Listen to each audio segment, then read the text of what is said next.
হ্যাঁ দাদা, নমস্কার। হ্যাঁ, হ্যাঁ, নমস্কার। আমার কথা জি কি শুনতে পাচ্ছেন? আমরা শুরু করতে পারি। হ্যাঁ দাদা, কথা শোনা যাচ্ছে। আচ্ছা, তাহলে আমরা ক্লাস শুরু করি। স্বাগতম সবাইকে আমাদের ট্যাক্সের সেকেন্ড ক্লাসে।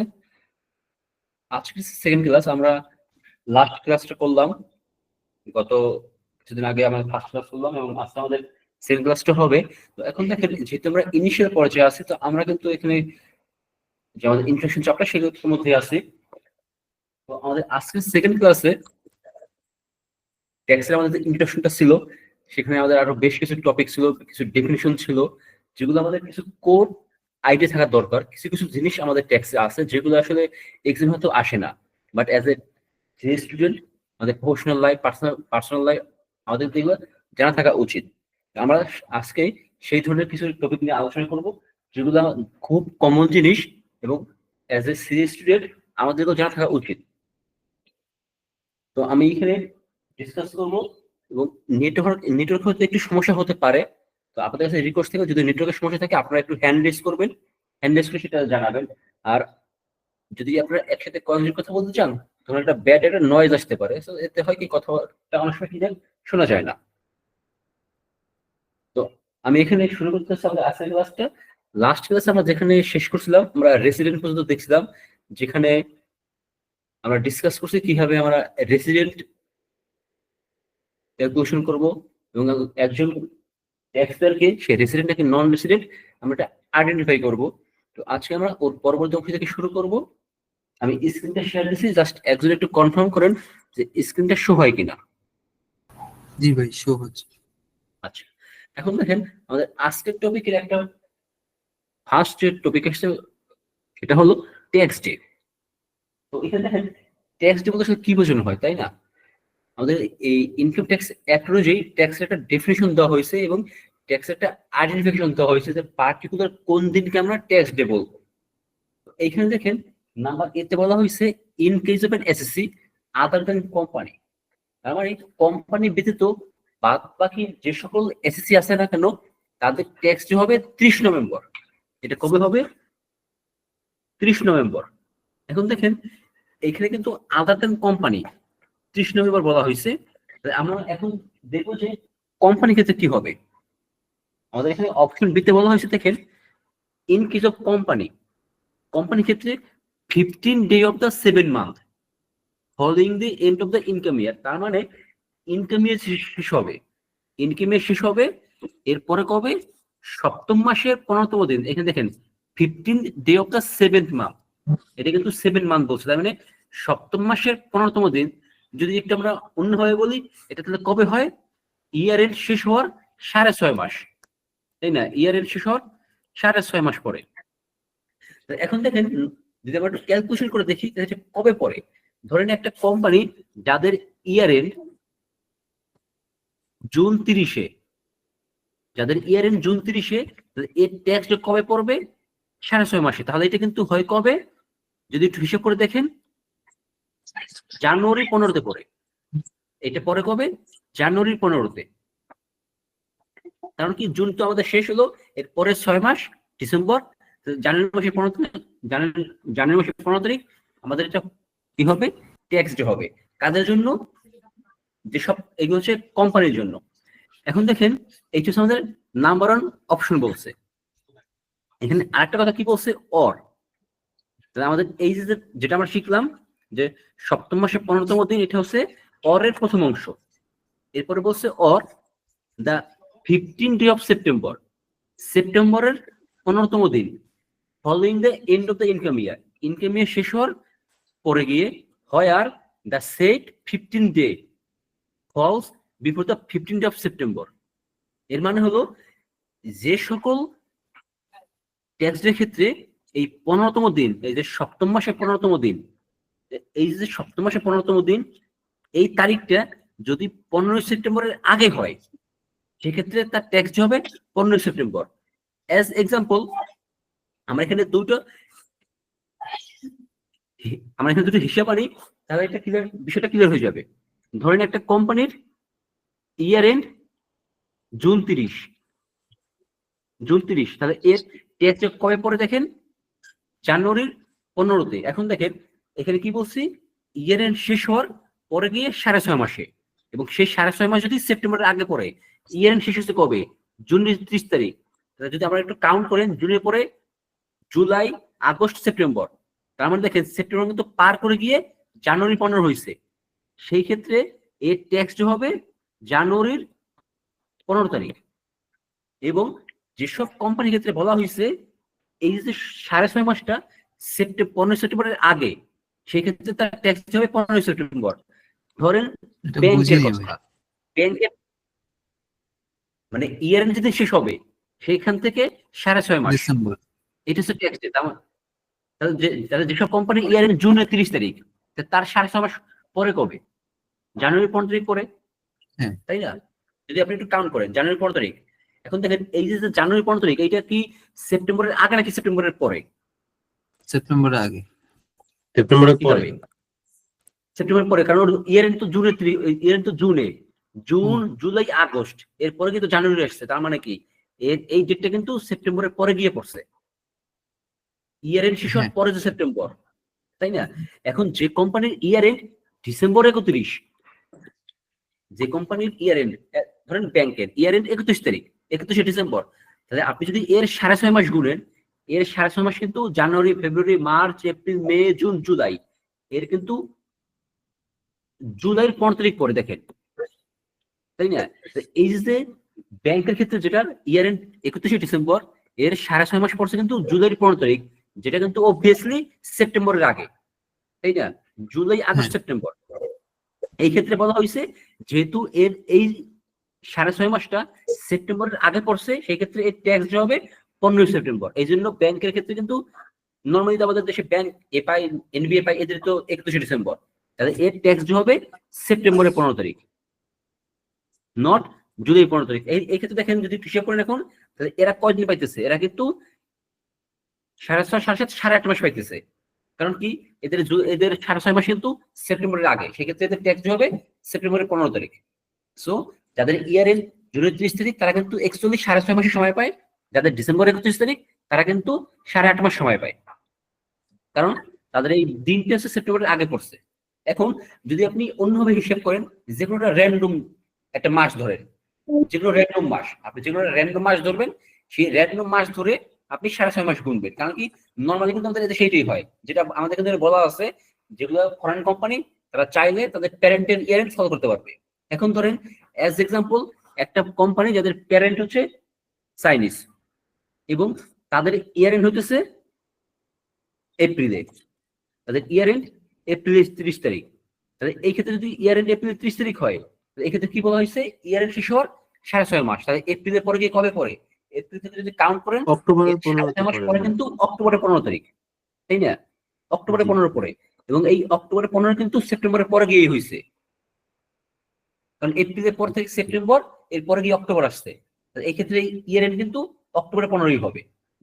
আপনি এইভাবে কাউন্ট করবেন। আবার আপনি যদি কোন একটা কোম্পানিকে কাউন্ট করেন যার ইয়ার এন্ড জানুয়ারি দিয়ে, তাহলে সেক্ষেত্রে তার 6.5 মাস পরে কিন্তু আগস্টের 15 তারিখ, কারণ তার ইয়ার এন্ড জানুয়ারির 31 তারিখ, 6.5 মাস হচ্ছে আগস্টের 15 তারিখ পড়বে। সেক্ষেত্রে আপনি কি হবেন, আগস্টের 15, সেপ্টেম্বরের 15 তারিখ।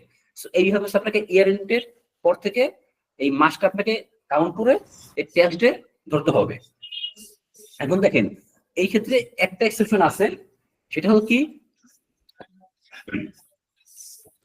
Number C. দেখেন নাম্বার সি কি বলছে, যে ফার্স্ট টাইম পে করবে, মানে যে ফার্স্ট টাইম ট্যাক্স পে করবে বা ফার্স্ট টাইম সে রিটার্ন সাবমিট করবে, বলছে কি 30 June following the end of the income year in case of individual assessee who has never filed a return before।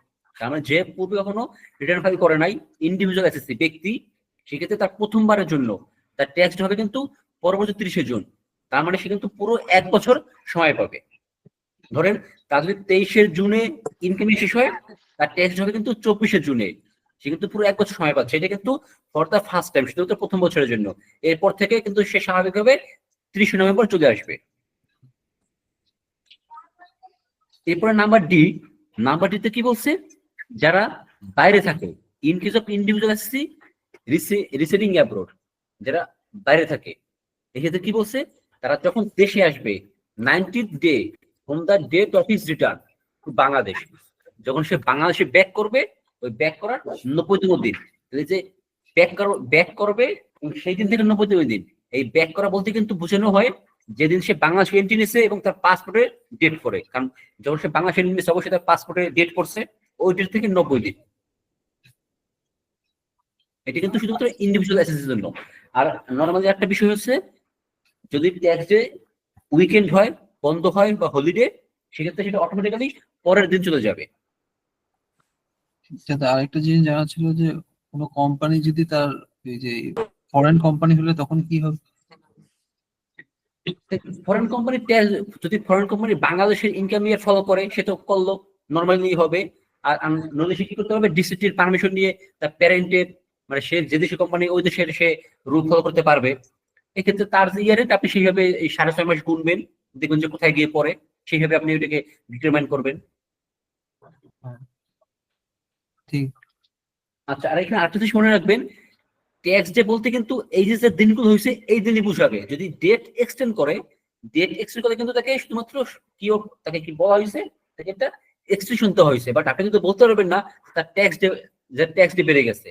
ব্যক্তির ক্ষেত্রে tax day 30 November, tax day 30 নভেম্বরই থাকবে।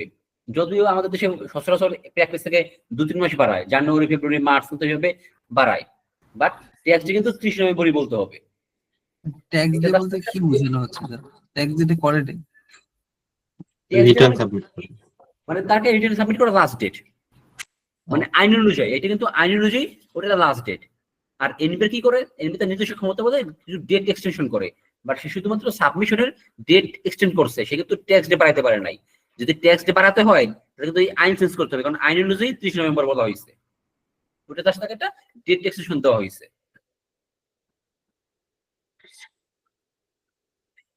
এখানে আমরা ট্যাক্স রেট বুঝলাম। আমরা এখন আরেকটা জিনিস দেখবো, এই যে গতকালকে ক্লাস আমরা দেখছিলাম যে রেসিডেন্ট এবং নন রেসিডেন্ট যে ভাগটা আমরা দেখলাম, আমরা ওখানে কি ডিসকাস করছিলাম যে রেসিডেন্ট হলে ট্যাক্স রেট কেমন হয় আর নন রেসিডেন্ট হলে ট্যাক্স রেট কেমন হয়, তাই না? এখন আমরা দেখবো তাদের এই ইনকামের বিষয়টা, যে কোন ইনকামের উপর আসলে ট্যাক্সটা দিবে।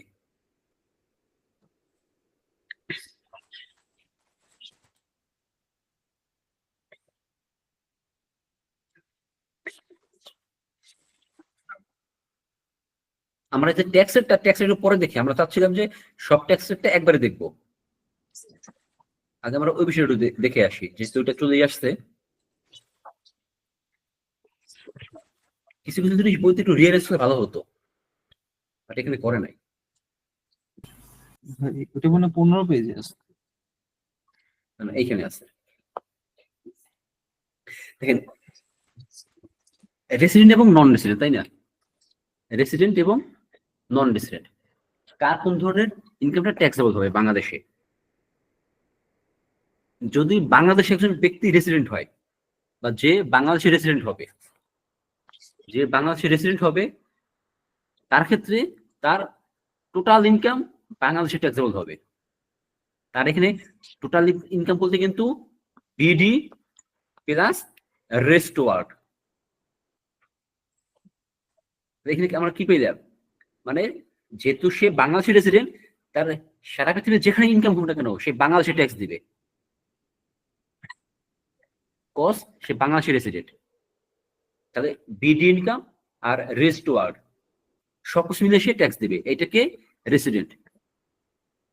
আর যদি নন রেসিডেন্ট হয়, কোন ট্যাক্স পে যদি নন রেসিডেন্ট হয়, সে শুধুমাত্র ট্যাক্স দেবে তার বাংলাদেশে কত ইনকাম ওইটার উপর।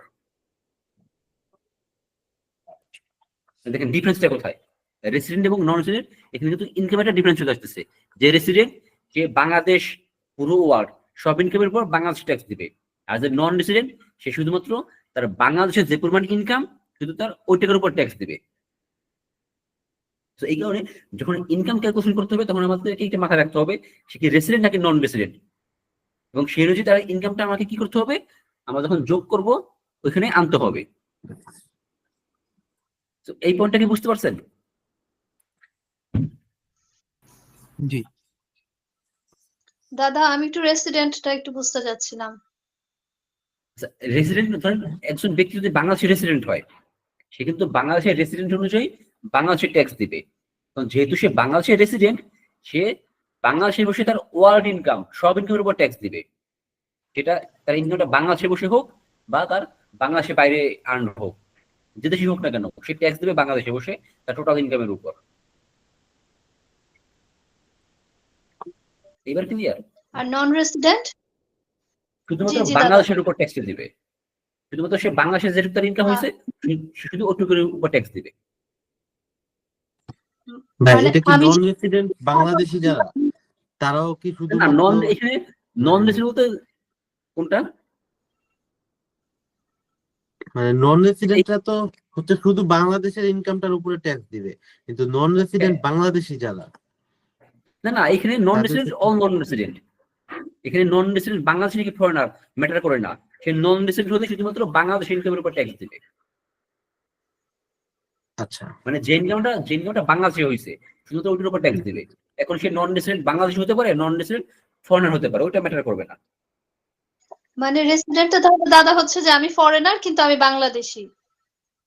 মানে সে ফরেনার বাট সে বাংলাদেশে ওই যে রেসিডেন্ট, কারণ কি সে ওই যে আমাদের যে 83 দিন ধরেন পূরণ করে ফেলছে এখানে। ও, মানে আচ্ছা। মেইনলি কিন্তু মানে আমাদের ট্যাক্স পারপাসে খেয়াল করতে হবে এই রেসিডেন্সিয়াল সেটা সে বাংলাদেশি নাগরিক নাকি নাগরিক না, এটা ম্যাটার করবে না। হতে পারে সে ফরেনার বাট ট্যাক্স পারপাসে সে রেসিডেন্ট, মানে এখানে তার ন্যাশনালিটি ম্যাটার করে না, তার রেসিডেন্সিয়াল সেটা ম্যাটার করবে। আচ্ছা, আচ্ছা। দিবেন। আর নন রেসিডেন্টের ক্ষেত্রে দাদা? শুধুমাত্র বাংলাদেশে তার কতটুকু ইনকাম হয়েছে, মানে বাংলাদেশের টেরিটরিতে তার ইনকাম কত, এইটুকুর উপর ট্যাক্স। এখানে না, এখানে তাকে বাংলাদেশি হতে হবে, নাগরিক? না না, বাংলাদেশের নাগরিক হতে পারে, না হতে পারে, সে ফরেনার হতে পারে, বাংলাদেশি হতে পারে, যে মানে সে তার ন্যাশনালিটি যে দেশে হোক না কেন সে বাংলাদেশের নন রেসিডেন্ট, এই জন্য সে শুধুমাত্র বাংলাদেশি যে ইনকাম রয়েছে সে শুধু ওটার উপরে ট্যাক্স দিবে। দাদা ওই যে ক্রাইটেরিয়াটা আছে যে আমার এতদিন থাকতে হবে, সেটা সে পূরণ করে নাই, সেক্ষেত্রে নন রেসিডেন্ট। হ্যাঁ, সেক্ষেত্রে নন রেসিডেন্ট। মানে আপনাকে ওই কি করতে হবে, ওই যে ক্রাইটেরিয়া, এই ক্রাইটেরিয়া অনুযায়ী আপনাকে দেখতে হবে সে কি ওই ক্রাইটেরিয়া ফুলফিল করছে কিনা। আমাদের এখানে দুটো ক্রাইটেরিয়া তো আছে, ওই অনুযায়ী চেক করতে হবে। যদি একটা আচ্ছা ফুলফিল না দাদা, করে তবে তাকে ধরে নেবেন সে নন রেসিডেন্ট। এখন বুঝতে পারছি দাদা। আমাদের এখানে এই টপিক গুলো গেল, এখন আমরা একটু রেট নিয়ে, বিভিন্ন প্রকার রেট নিয়ে একটু কথা বলি।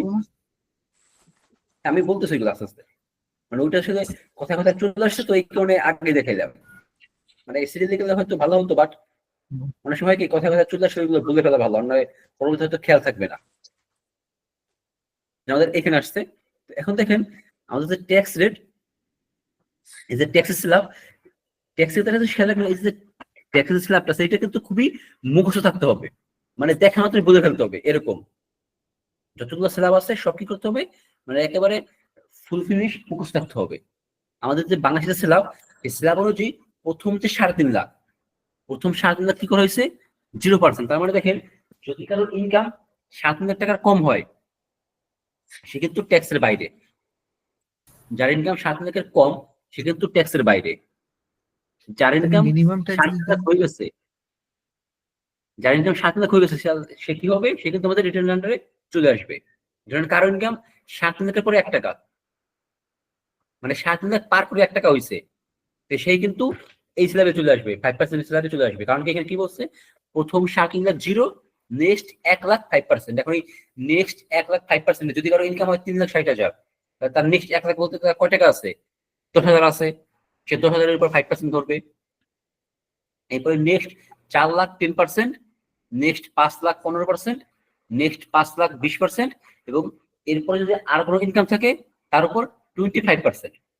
এই হচ্ছে আমাদের স্ল্যাবটা। এখন দেখেন এইটা কিন্তু স্বাভাবিক স্ল্যাব। 2 থেকে 6 এইটা সেম থাকবে। দাদা আমাদের নাম্বার স্ক্রিন আসতেছে না, স্ক্রিন আসতেছে না। দেখা এখন যায়, আসছে, দেখা যায়। না না দেখা যায়। এখন আসছে।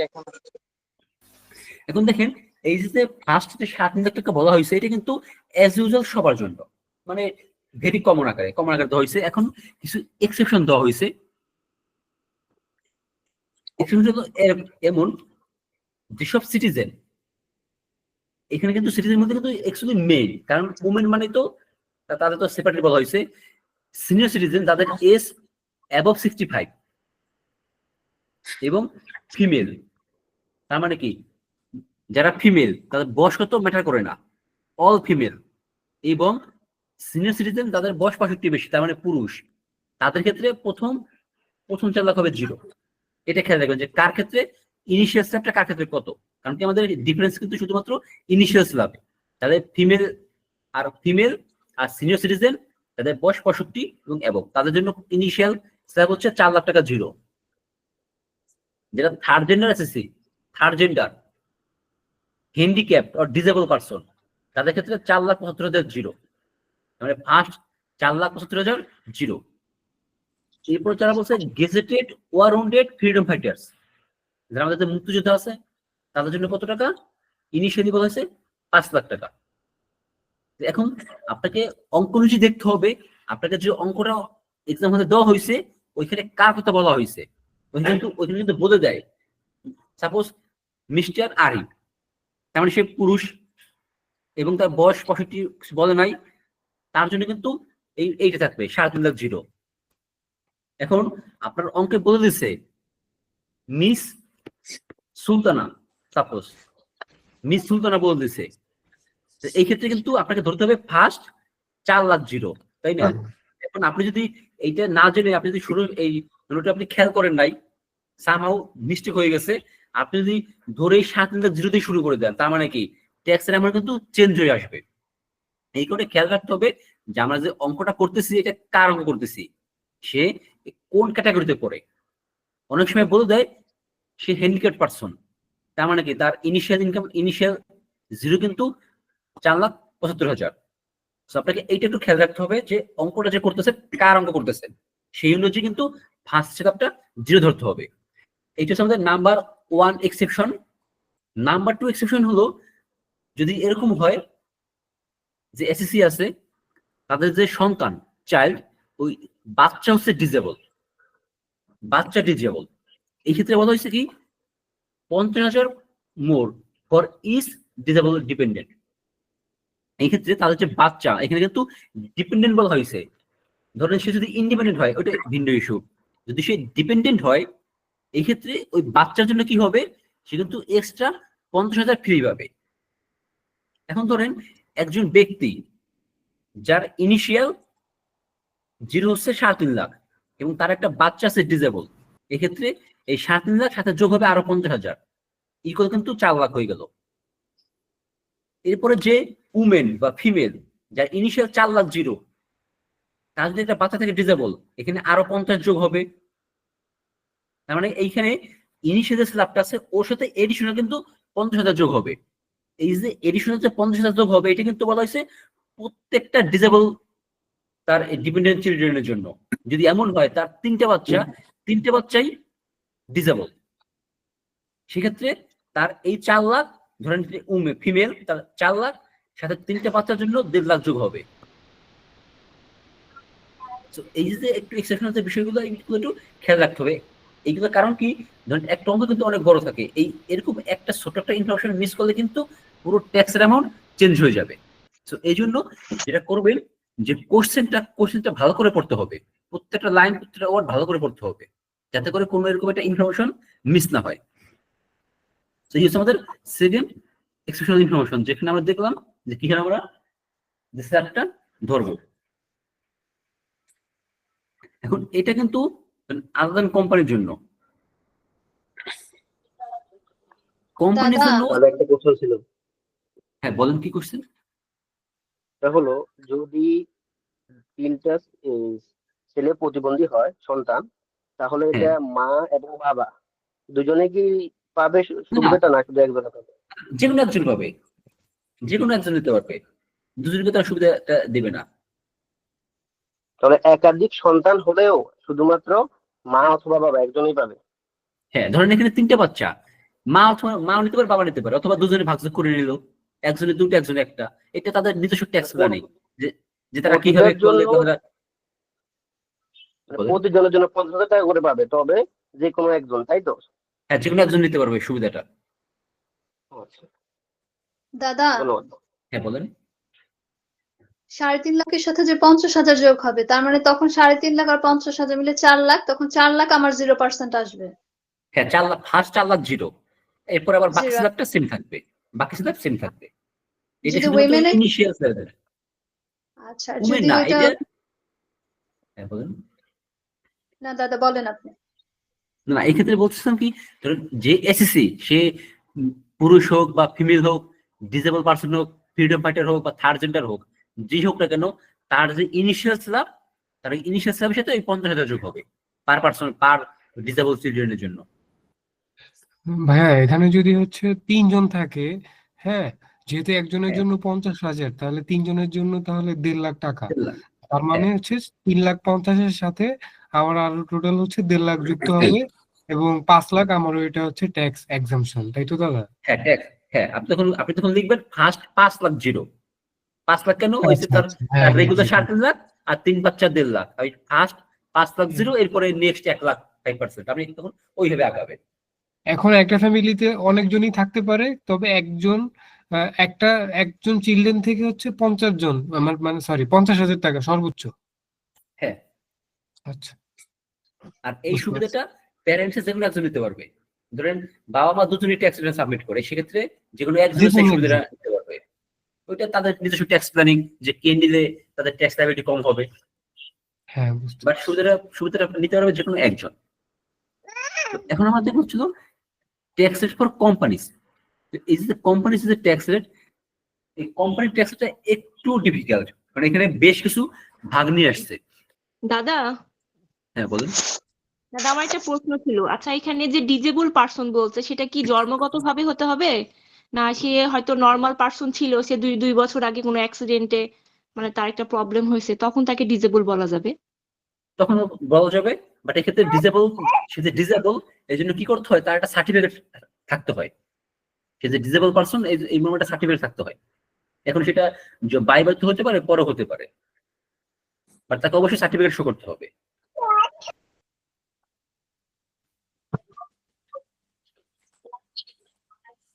আচ্ছা এখন দেখেন, এই যে কোম্পানি যে বিষয়টা বললাম, যে কোম্পানির ট্যাক্স হচ্ছে একটু টিপিক্যাল, কারণ কি এখানে অনেক ভাগ করা হয়েছে।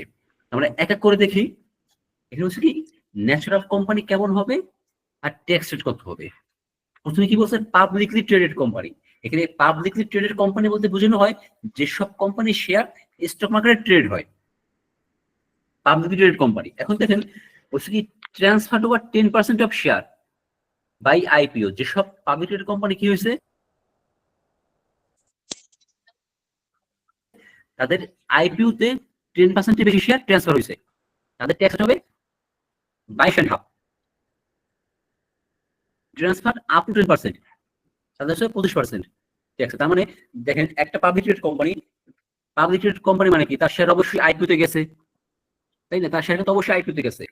এখন এই যে তার শেয়ারটা যে আইপিও তে গেছে, যদি এমন হয় এই আইপিও তে যে পরিমাণ শেয়ার গেছে, এটা হচ্ছে শেয়ারের 10%, আপ টু 10%। যদি 10% পর্যন্ত হয় তার ট্যাক্স হবে 25%, আর যদি 10% এর ওভার করে ফেলায় তার ট্যাক্স হবে 22.5%।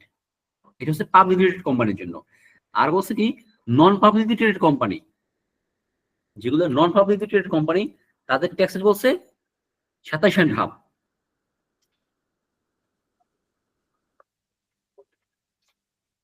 এরপর আসছে কি 1% কোম্পানি। এই 1% কোম্পানি বলতে বোঝানো হয় কি, একটা কোম্পানি যার শেয়ার হোল্ডার একজন, নমিনি আমরা কি জানি, যদি একজন ব্যক্তি মালিক হন, আমরা সেটাকে কিন্তু বলি এক মালিকানা মানে এক মালিকানা ব্যবসা বা এক মালিকানা প্রতিষ্ঠান। বাট এরকম কোনো এক মালিকানা ব্যবসা যদি এমন হয় সে কোম্পানি অনুযায়ী রেজিস্ট্রেশন নিছে, সেক্ষেত্রে আমরা সেটাকে বলবো 1% কোম্পানি। এই ওপিসি ক্ষেত্রে তার ট্যাক্স হচ্ছে 22.5%। এইগুলো কিন্তু স্বাভাবিক বলা হয়েছে। এখন কিছু এক্সেপশনাল নাম বলে দিয়েছে, এই যেগুলো বলা হয়েছে ওদের জন্য ওই এসএসসি ট্যাক্স রেট বলা হয়েছে কি bank, insurance and financial institution. Bank, insurance, financial institution যদি এটা লিস্টেড হয়, মানে তারা যে স্টক মার্কেটে লিস্টেড, তাদের ট্যাক্স রেট ছিল 37.5। আর যদি নন লিস্টেড হয় তার ট্যাক্স রেট 40। যেগুলো মার্চেন্ট ব্যাংক, তার জন্য ট্যাক্স রেট 37.5। সেটা লিস্টেড নন লিস্টেড যা হোক না কেন, মার্চেন্ট ব্যাংক হলে তার tax rate 37.5। Cigarette and tobacco 45%।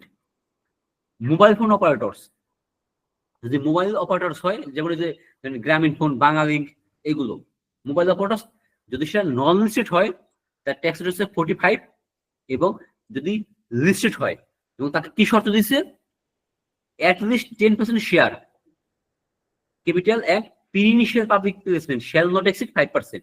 মানে তাকে অফার করতে হবে, পাবলিক যে পাবলিক অফার, তাকে পাবলিক অফার করতে হবে 10%, এবং প্রি ইনিশিয়াল পাবলিক প্লেসমেন্ট এইটি হতে হবে ম্যাক্সিমাম 5%। এই দুটো শর্ত যদি পূরণ করে লিস্টেড, তার ট্যাক্স হবে 40%। এখন দেখেন একটু একটা কথা বললাম যে পাবলিক কোম্পানি ট্যাক্সের সাপোজ 22.5। এখন ধরেন একটা ব্যাংক এবং ধরেন তার শেয়ার পাবলিকলি ট্রেড হয়, একটা ব্যাংক তার শেয়ার পাবলিকলি ট্রেড হয়, তাহলে তার ট্যাক্সের কত পার্সেন্ট হবে? কেউ একজন বলেন তো। এখানে আমাদের কোশ্চেন কি, এই ব্যাংক যার শেয়ার কি হইতেছে ট্রেড হয়, এক্ষেত্রে তার ট্যাক্সের কত হবে? 37.5%। হ্যাঁ, এক্ষেত্রে এই যে স্পেসিফিক নাম বলছে, যদিও ব্যাংকটা পাবলিক ট্রেডেড কোম্পানি, কারণ ব্যাংক তো একটা কোম্পানি, তাই না? সেক্ষেত্রে তো যদি বলে যে ব্যাংক তো কোম্পানি, বাট যেহেতু এখানে স্পেসিফিক বলতেছে, সেক্ষেত্রে তার ট্যাক্স হবে এই স্পেসিফিক রেট। আর এই স্পেসিফিক নামগুলো বাদ দিয়ে বাকি যেগুলো আছে ওইগুলো নর্মালি ওইভাবে ভাগ করতে হবে, যে পাবলিক নাকি নন পাবলিক। ধরেন এইগুলো বাদ দিয়ে অন্যটা এফএমসিজি, আপনি এফএমসিজি থেকে ভাগ করবো হচ্ছিল এই পাবলিক নাকি নন পাবলিক এইটা বেসিসে। বাট যখনই একটা কোম্পানি এই আমাদের এই নামের আন্ডারে চলে আসবে, এই এসএসসি নামের আন্ডারে চলে আসবে, তখন আমরা কিন্তু ওইটাকে পাবলিক নন পাবলিক ওইটাই বলবো না, তখন আমরা এটাকে এই এসএসসি নামের আন্ডারে বলবো। তখন তার হচ্ছে এই হারে ট্যাক্স হবে। এখন দেখেন এই পর্যন্ত যদি ক্লিয়ার হয়, তাহলে আমরা এখানে একটা এডিশনাল ইনফরমেশন দেখবো। একটা এডিশনাল ইনফরমেশন কি, এই যে পাবলিক ট্রেড কোম্পানি। হ্যাঁ বলেন। ওপিসি পাশে একটা স্টার মার্ক করা, এখন স্টার মার্ক দ্বারা কি বুঝাইছে এখানে? আচ্ছা, সেটাতে আসতেছিলাম। এই যে বললাম মাত্র তো বললাম যে একটা এক্সট্রা ইনফরমেশন এখন বলবো। এই যে স্টার মার্ক মারা, যে পাবলিক ট্রেড কোম্পানি এবার নন পাবলিক ট্রেড কোম্পানি, ওপিসি, এই যে স্টার মার্ক দেওয়া, এখানে বলা হয়েছে কোম্পানি ট্যাক্সের শ্যাল বি 2.5% লোয়ার। তার মানে কোম্পানি ট্যাক্সের কি বলছে, 2.5% কম হবে। কখন? ইফ অল ইনকাম রিসিপ্ট, সব ইনকাম রিসিপ্ট হবে, every single transaction for above টাকা 5 লাখ, 5 লাখ টাকার বেশি হয়, মানে কোনো একটা ট্রানজাকশন যেটা ভ্যালু 5 লাখের বেশি, এরকম প্রত্যেকটা single transaction. And annual expense and investment over টাকা 36 লাখ। অ্যানুয়াল যে এক্সপেন্স এবং ইনভেস্টমেন্ট যেটা 36 লাখের বেশি, আর মেড থ্রু ব্যাংক ট্রান্সফার, যদি এই শর্তটা পূরণ করে তার ট্যাক্সের 2.5% কম হবে। তাহলে দেখা গেল ধরেন একটা নন ট্রেডেড কোম্পানি, আমাদের সরি এই যে একটা নন পাবলিক ট্রেডেড কোম্পানি, যার ট্যাক্সের কথা হয়েছে 27.5, এটা কিন্তু নর্মাল ট্যাক্সের 27.5, এবং সে যদি তার ওই যে কন্ডিশন, ওই কন্ডিশন যদি ফুলফিল করে তার ট্যাক্স হবে 2.5% কম, সেক্ষেত্রে তার ট্যাক্স কিন্তু হয়ে যাবে 25%। আবার এই যে উপরের পাবলিক কোম্পানি যার ট্যাক্স রেট হচ্ছে 25%, সে যদি শর্তগুলো পূরণ করতে পারে তার ট্যাক্স হবে 22.5%। তার মানে এই যে 25% বা 7.5%, সেটা কিন্তু নর্মাল। এই 2.5% কম হবে কিন্তু ওই সার্টেন কন্ডিশন মিট করলে। এখন ভাইয়া কি সেটা এক্সট্রা মার্কেট কাহিনীটা বুঝতে পারছেন? ভাই কন্ডিশনটা আবার একটু বলে দেন ভাই। দাদা, তাহলে যেখানে স্টার মার্ক আছে সেই তিনটার জন্য প্রযোজ্য, বাকি ব্যাংক, ইন্স্যুরেন্স, মার্চেন্ট ব্যাংক, ওটার জন্য এটা কি প্রযোজ্য না? না, ওদের জন্য এটা প্রযোজ্য না। তার মানে স্টার মার্ক যেখানে আছে ওটার জন্য প্রযোজ্য। শুধুমাত্র হচ্ছে 3টে স্টার, ওই 3টে স্টার হচ্ছে শর্তটা। শর্ত কি বলছে? অল ইনকাম, সব ইনকাম রিসিপ্ট, সে যত ইনকাম রিসিভ করবে সব ইনকাম থেকে আসতে হবে ব্যাংকের মাধ্যমে। এখানে কিন্তু ব্যাংক ট্রান্সফার বলতে কিন্তু আমাদের যে ব্যাংক এবং মোবাইল ব্যাংক, ইন্টারনেট ব্যাংক, এইগুলো কিন্তু ইনক্লুডেড। এই অ্যাজ এক্সাম্পল বিকাশ ট্রান্সফার করতে হবে, কারণ বিকাশ কিন্তু এমএপিএস, মোবাইল ফাইন্যান্সিয়াল সার্ভিস, এটা কিন্তু মানে এনবিএ দ্বারা অ্যাপ্রুভড। অল ইনকাম রিসিপ্ট, সব ইনকাম রিসিভ হতে হবে কোথায়? ওই ব্যাংক ট্রান্সফারের মাধ্যমে। এবার বলছি কি, এভরি সিঙ্গেল ট্রানজাকশন ওভার টাকা 5 লাখ, 5 লাখ টাকার বড় এরকম প্রত্যেকটা ট্রানজাকশন কারণ একটা কোম্পানি দেখবেন সব ট্রানজেকশন কিন্তু 5 লাখ টাকার বড় হয় না। আপনি যখন অডিটে যান দেখবেন যে এক্সপেন্সেস এর ট্রানজেকশন দেখবেন ছোটখাটো হয়, শুধুমাত্র কয়েকটা হেড আছে। অ্যাজ এক্সাম্পল দেখবেন যে স্যালারি ট্রানজেকশন 5 টাকা থেকে বড় হতে পারে, আর অন্যান্য অনেক হেড আছে ওইসবের দেখবেন এক্সপেন্স দেখবেন, যদি আপনি জিএল এর দিকে তাকান দেখবেন যে 10,000, 5,000, 20,000, 30,000, 1 লাখ টাকা এরকম থেকে ভ্যালু। এখানে বলছে কি এভরি দাদা, সিঙ্গেল ট্রানজেকশন। কোম্পানির নামে তো আপনার ধরেন বিকাশ বা এনএফএস গুলো খোলা যায় না, তখন ওইটা কিভাবে ইয়ে করবেন? না, মোবাইল ফাইন্যান্স এখানে বলছে কি mobile financial services, bank transfer. কেন কোম্পানি যদি নিজস্ব নামে যদি মার্চেন্ট অ্যাকাউন্ট খুলে, কোনো কোম্পানি, অনেক কোম্পানি খুলে তো নিজস্ব নামে মার্চেন্ট অ্যাকাউন্ট খুলে, আচ্ছা, ওইটা দিয়ে লেনদেন করা যাবে? হ্যাঁ ওটা দিয়ে করতে পারবে। দাদা, আর আমাদের এখানে ব্যাংক ট্রান্সফার হ্যাঁ, বলতে ওইটাকে তারা ইনক্লুড করে। দাদা আরেকটা কোশ্চেন ছিল একটু আগের। আচ্ছা ধরেন দাদা, যদি ট্যাক্স ডে এর মধ্যে কেউ যদি রিটার্ন জমা দিতে না পারে, তাহলে কি এই যে 3.5 লাখ টাকা পর্যন্ত যে অব্যাহতি পাওয়া যায়, এটা কি পাওয়া যাবে নাকি এটা বাদ চলে যাবে? না না না, ওটা পাবে। ওই 3.5 লাখ সবার জন্য। এটা সে কন্ডিশন মানছে কি ওসব কোনো ম্যাটার করে না। প্রথম 3.5 লাখ জিরো, এটা এট এনি টাইম। আচ্ছা আচ্ছা, থ্যাংক ইউ দাদা। একটা এই প্রশ্ন কিছু- ছিল কাইন্ডলি। হ্যাঁ বলেন, কি কোশ্চেন? উপরে একটা বক্সের উপর লিখলেন না যে এই ব্যাংক ট্রেড, ওইটা যদি হয়, হ্যাঁ, এটা কোন স্ল্যাব অনুযায়ী তাহলে রেটটা পড়বে? এক্ষেত্রে এটা ব্যাংক হিসেবে কাউন্ট হবে। এটা কি আপনার লিস্টেড ওই যে 37.5% হবে না 22.5% হবে? না না, এদের ক্ষেত্রে যদি লিস্টেড হয় তাহলে 37 হবে, আর নন লিস্টেড 40 হবে। তার মানে ধরেন এই যে একটা ব্যাংক যেটা শেয়ার ট্রেড হয়, তার মানে কি ওটা কিন্তু পাবলিক কোম্পানি, তাই না? Public trade company. বাট ওটাকে পাবলিক ট্রেড কোম্পানি আপনি যে 25 ওই পার্সেন্টে নিতে পারবেন না, ওইটাকে ব্যাংক হিসেবে কাউন্ট করতে হবে। তার মানে যেহেতু ওটা এসটিসি নাম বলা আছে, আপনি ওইটাই কাউন্ট করবেন। ওকে ওকে, থ্যাংক ইউ। আচ্ছা ভাই, আরেকটা কোশ্চেন ছিল, সেটা হলো যে সিঙ্গেল ট্রানজেকশন আর হলো যে 36 লাখ, মানে 5 লাখ আর 36 লাখের মধ্যে যদি একটা ক্রাইটেরিয়া ফুলফিল করে, তাও কি 2%, 2.5% কি এক্সাম্পশন পাবে, নাকি দুটাই ফলো করতে হবে? এখানে সব, এখানে দেখেন, এখানে কিন্তু কোথাও কিন্তু অর বলা নাই, সব কিন্তু এন্ড বলছে। দেখেন এখানে কিন্তু এন্ড বলছে। আমি দেখেন And মানে And হ্যাঁ, দুটাই follow এখানে করতে হবে। এখানে তাহলে কি বললো এটা, যে মানে 5 লাখ টাকার উপরে ট্রানজাকশন গুলো ব্যাংকিং চ্যানেলে হতে হবে। হ্যাঁ, মানে এটা কিন্তু সিঙ্গেল ট্রানজাকশন। আচ্ছা, আরেকটা হচ্ছে annual expense and investment over 36 lakh, এটা হচ্ছে এগ্রিগেট টোটালে। মানে এটা কি 36 লাখের উপরে হতে হবে এরকম? সেটা যদি উপরে হয় সেটা ব্যাংক ট্রান্সফার করতে হবে। আচ্ছা, এটা দুটোই ফলো করতে হবে definitely। মানে হ্যাঁ, এখানে একটা বলে হবে। তিনটা ইনকাম, মানে এখানে যতগুলো যে তিনটে শর্ত বলা আছে সবগুলো শর্ত পূরণ করতে হবে। এখানে কিন্তু যদি বলতো অর মানে কি হয় এটা নয় ওটা, বাট এখানে কিন্তু এন্ড বলছে, তার মানে কি সব কন্ডিশন ফুলফিল করতে হবে। তবে এখন যদি ভাই আমার কোনো সিঙ্গেল ট্রানজাকশন 5 লাখ টাকার নিচে থাকে, আবার আমার এক্সপেন্স 36 লাখ টাকার নিচে থাকে, সেক্ষেত্রে তো আমি এই সুবিধাটা নিতে পারবো নাকি? সেক্ষেত্রে আপনি যেহেতু ওখানে 5 লাখের নিচে আছে, আপনি ওটা ক্যাশ আপনি ট্রানজাকশন করতেই পারেন। আর কারণ আমাদের শর্ত বলছে 5 লাখের বড় হইলে ব্যাংক ট্রান্সফার, মানে 5 লাখ ছোট হইলে আপনি যা করেন কোনো ম্যাটার করে না। আচ্ছা, তখন তো আমি single- যে এই 2.5% এর সুবিধাটা নিতে পারবো। হ্যাঁ, তখন আপনি 2.5% কমিয়ে আপনি ট্যাক্স ধরবেন। যেমন ওপিসির কথা আছে 22.5, আপনি 2.5% কম করে 20% ধরে tax 20% করবেন। দেবো তখন। আচ্ছা দাদা, আরেকটা জিনিস জানা হচ্ছে, সিঙ্গেল ট্রানজাকশন বলতে কি এক্সপেন্সটাই কি বোঝানো হচ্ছে না? না না, সিঙ্গেল ট্রানজাকশন যেকোনো হইতে পারে, যেকোনো সিঙ্গেল ট্রানজাকশন ইনকাম হতে হতে পারে। পারে। যেমন আপনি একটা জায়গায়, সাপোজ আপনি একটা জায়গায় ইনভেস্টমেন্ট করছেন, এটা তো আপনার কোম্পানির একটা ট্রানজাকশন।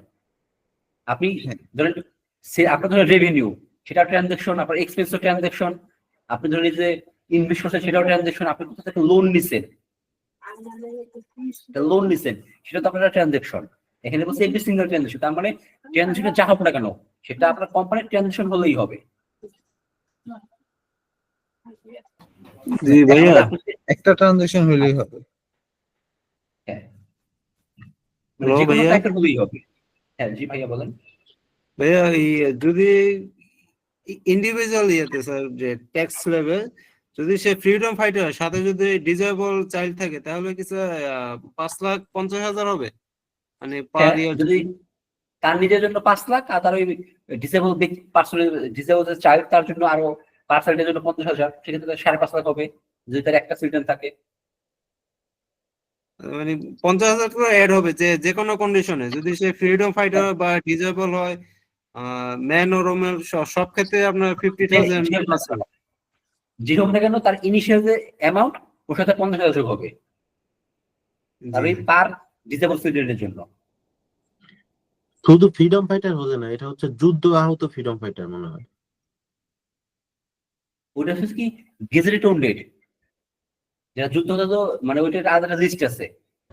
ভাই এটা এভরি সিঙ্গেল ট্রানজাকশন বলতে বোঝাচ্ছে যে ধরেন যে আমার সিঙ্গেল ট্রানজাকশন 5টা হয়েছে, তার মধ্যে থেকে একটাই হয়েছে 5 লাখ টাকা, দ্যাট মিনস এটা ক্রাইটেরিয়া ফুলফিল করবে, 4টা না হলেও হবে, এরকমটা বিষয় না? না না, প্রত্যেকটা ট্রানজাকশন আপনাকে 5 যেগুলো 5 লাখের বড় এরকম প্রত্যেকটা ট্রানজাকশন আপনাকে ব্যাংক ট্রান্সফারের মাধ্যমে হতে হবে। 5 লাখের বড় প্রত্যেকটা ট্রানজাকশন ব্যাংক ট্রান্সফারের মাধ্যমে হতে হবে। হ্যাঁ, ব্যাংকের মাধ্যমে হতে হবে। ধরেন আপনারা ধরেন মার্চ মাসে 20টা ট্রানজাকশন হয়েছে, অ্যাজ এক্সাম্পল মার্চ মাসে আমার ট্রানজাকশন হচ্ছে 20টা, যার মধ্যে 3টা ট্রানজাকশন আছে যেটা 5 লাখের বড়, ওই 3টা ব্যাংকের মাধ্যমে হতে হবে। যেগুলো ছোট ওটা হ্যান্ড ক্যাশে হলে হবে, ওইগুলো আপনি ক্যাশে করার কোনো সমস্যা নেই, বাট যেগুলো 5 লাখের বড় ওইগুলো অবশ্যই ব্যাংক ট্রান্সফারে হতে হবে। জি ভাই বুঝছি। এখন এই গেল আমাদের কোম্পানিটা। এখন আরো কিছু আমাদের আইটেম আছে ট্যাক্স পেয়ার। নাম্বার 3 তে কি বলছি, taxes for trust fund association of person and other taxability, মানে এই যে উপরে যে পারসন মানে ইন্ডিভিজুয়াল পারসন, ফার্ম, এরপর আমাদের কোম্পানি, এর বাইরে এই যে 3 নম্বর যারা আছে তাদের জন্য কত বলছে, শ্যাল বি 27.5, মানে এদের ট্যাক্স কিন্তু 27.5, ট্রাস্ট ফান্ড এওপি এদের জন্য। এরপর আরেকটা জিনিস 4 নাম্বার খেয়াল করেন, বলছে কি ট্যাক্স অন ডিভিডেন্ড। ডিভিডেন্ডের ক্ষেত্রে ট্যাক্সটা কেমন হবে? এখন দেখেন এই যে ডিভিডেন্ড, সরি একটু ডিস্টার্ব করার জন্য, যদি একটু দাগিয়ে একটু ভালো হতো যে আমরা কোনগুলো পড়বো। এটা বললাম, এখন আমরা এটা বললাম, এখন আমরা দেখছি এইটা 4 নাম্বারটা ট্যাক্স অন ডিভিডেন্ড। এখন দেখেন ডিভিডেন্ডের ক্ষেত্রে দুটো জিনিস বলা হয়েছে। ফর কোম্পানি যদি এমন হয় ডিভিডেন্ডটা কে রিসিভ করছে, দেখেন ডিভিডেন্ডের ক্ষেত্রে ট্যাক্স কিন্তু ডিপেন্ড করতেছে কে রিসিভ করবে তার উপর, রিসিভিং বাই কে, কোম্পানি। যদি কোম্পানি রিসিভ করে এক্ষেত্রে কি বলছে দেখেন, তার ট্যাক্স হবে 20%। এটা কাজের জন্য যারা রেজিস্টার অ্যাক্ট কত 1994, তার মানে কি বাংলাদেশে যারা, এটা বুঝি না, তার মানে যেসব কোম্পানি মানে বাংলাদেশের এক দ্বারা গঠিত, রেজিস্টার্ড আন্ডার কোম্পানি অ্যাক্ট 1994, এইটা তো আমাদের বাংলাদেশের অ্যাক্ট, তাই না? মানে যেসব কোম্পানি এই এক দ্বারা গঠিত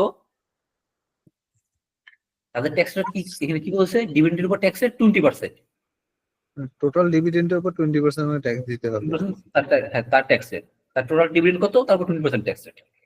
এরপর নাম্বার 1 লাখ টাকা হলে 20,000 টাকা ট্যাক্স দিতে হবে, 20,000 টাকা তার ট্যাক্স দেবে। এই ডিভিডেন্ডের উপর কিন্তু তাকে সেপারেট ট্যাক্স ক্যালকুলেশন করতে হবে, মানে এক ইন্ডিভিজুয়াল শেয়ার হোল্ডারের উপর সেপারেট ক্যালকুলেশন নাকি টোটাল ডিভিডেন্ডের উপর? এটা হচ্ছে কোম্পানির জন্য, এটা তো কোম্পানির হিসাব। ও আচ্ছা, এটা তো যে পার্সন না, কোম্পানির জন্য। ঠিক আছে। কোম্পানি টোটাল ডিভিডেন্ড ইনকাম তো তার উপর সে ট্যাক্স দিবে না। ভাইয়া, জি ভাই বলেন। হ্যাঁ, তার মানে হচ্ছে ধরেন আমি কোম্পানি, আমি অন্য কোনো কোম্পানিতে ইনভেস্ট করছি, সেখান থেকে সেই ইনভেস্টের এখানে আমি ডিভিডেন্ড পাচ্ছি, সেই ডিভিডেন্ডের উপরে আমাকে 20% দিতে হবে, তাই তো? ব্যাপারটা এরকম? হ্যাঁ, ব্যাপারটা এটাই। এখন আরেকটা জিনিস কি বলছে, 10% to 15%। এমন হয় যে অনেক কোম্পানি কি যেগুলো ফরেন কোম্পানি, তাই না, আউটসাইড বাংলাদেশ বা এই ফরেন কোম্পানি, মানে এরকম হয় কি যে প্রফিট ও ডিভিডেন্ড কি হবে আউটসাইড বাংলাদেশের বা ফরেন কোম্পানি। এই ক্ষেত্রে বলা হচ্ছে কি, যদি এমন হয় double taxation avoidance agreement DTA থাকে, এক্ষেত্রে তার ট্যাক্স রেট হচ্ছে 10 to 15%। এখানে এটা এমন হয় বলার কারণ কি, আমাদের বাংলাদেশের সাথে 38 কান্ট্রিজের ডিটি এগ্রিমেন্টটা আছে এবং প্রত্যেকটা কান্ট্রির জন্য সেপারেট ট্যাক্স রেট বলা আছে, এবং সেটা হচ্ছে 10 to 15%, মিনিমাম 10%, ম্যাক্সিমাম 15%, এরকম বলা আছে। এখানে মানে বাংলাদেশে ধরেন একটা ইনকাম বিদেশে হয়েছে, ইনকামটা মেইন হচ্ছে বিদেশে, হ্যাঁ, এবং টাকাটা আবার বাংলাদেশে আসবে, তো তাকে কি হয়, তাদের দুদেশি ট্যাক্স দিতে হয়। তাকে যে দুদেশি ট্যাক্স দিতে হবে, একটা ইনকামের উপর তাকে 2বার ট্যাক্স দিতে হচ্ছে, সেইটা কিন্তু কি করা হয়েছে আমাদের ট্যাক্স আইন দ্বারা একটু সুবিধা দেওয়া হয়েছে। বিষয় হচ্ছে কি, ডাবল ট্যাক্সেশন অ্যাভয়েডেন্স এগ্রিমেন্ট। সেহেতু কি করবে, একবার ইনকামের উপর ট্যাক্স দিয়ে আসবে, যার ফলে কি হবে, সেটার উপরটা ছাড় পাবে। এখন বাংলাদেশের সাথে এই যে এগ্রিমেন্ট আছে 38 দেশের সাথে, বর্তমানে 38 দেশের সাথে এই ডাবল ট্যাক্সের অ্যাভয়েডেন্সের এগ্রিমেন্টটা আছে। জি, এক্ষেত্রে বলা হয়েছে এই এগ্রিমেন্ট অনুযায়ী ওই যেসব কান্ট্রি, ওই ক্ষেত্রে এই ডিভিডেন্ডের উপর ট্যাক্স ছিল 10 থেকে 15%। নর্মালি এক্সামে কি হয়, ওখানে বলে দেয় যে ডিটিএটা আছে কি নাই, এটা বলে দেয়। আর এইটা হচ্ছে এক্সেপশন, এর বাইরে যেগুলো আছে সেক্ষেত্রে ডিভিডেন্ডের উপর ট্যাক্স হচ্ছে 20%। মানে এই ধরেন যে আমি যে বাংলাদেশে থাকি, আমরা যদি ইউকে তে কোনো ডিভিডেন্ড যদি আনি বাংলাদেশে, তার উপর 10% অথবা 15% আমাকে ট্যাক্স দিতে হবে, এটাই তো?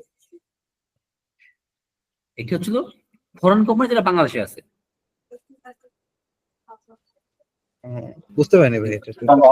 এখানে আছে 10 to 15%। এখন আমি কখন 10% ধরবো, কখন 11%, কখন 15% ধরবো, এটা বুঝার উপায় ওইটা হচ্ছে ইন্ডিভিজুয়াল কান্ট্রির সাথে এগ্রিমেন্ট অনুযায়ী হবে। ওই যেসব 38 কান্ট্রির কথা বললাম না, ওই ইন্ডিভিজুয়াল কান্ট্রির যে এগ্রিমেন্ট, ওই এগ্রিমেন্টে বলা আছে যে ডিভিডেন্ডের উপর ট্যাক্স কত পার্সেন্ট।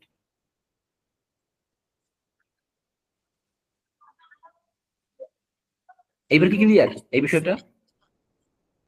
ডিভিডেন্ডটা হচ্ছে আমি দেশের বাইরে থেকে যখন রিসিভ করব, ওই সময় মানে দেশে আনার জন্য হচ্ছে তখন আমার 10% থেকে 15% পর্যন্ত আমার ট্যাক্স দিতে হবে। দাদা কাইন্ডলি আবার একটু বলেন। আচ্ছা দেখেন, আচ্ছা আগে বলেন কি প্রশ্নটা করছেন কিনা? হ্যাঁ, বাংলাদেশে যদি কোনো ডিভিডেন্ড দেয় ওটা 20% দিতে হবে কোম্পানি। এবার হচ্ছে কি 10 to 15% on profit remitted outside Bangladesh.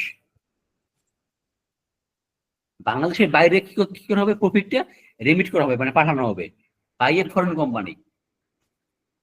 এটা foreign company resides in a country, এবং ফরেন কান্ট্রি কি হয়েছে, যেটা আছে কোথায়, এটা ফরেন কান্ট্রিতে, যেখানে there double taxation avoidance agreement is available in with Bangladesh. মানে হলো বাংলাদেশের বাইরে যখন প্রফিটটা রিমিট করা হবে, কোনো বাংলাদেশে অনেক ফরেন কোম্পানি আছে না, বাংলাদেশে যেমন কোকা-কোলা কোম্পানি, ধরেন কোকা-কোলা কোম্পানি আছে, বাংলাদেশে অনেক ফরেন কোম্পানি আছে। এখন এই ফরেন কোম্পানি যখন কি করবে, তারা এই প্রফিটটা বিদেশে পাঠাবে।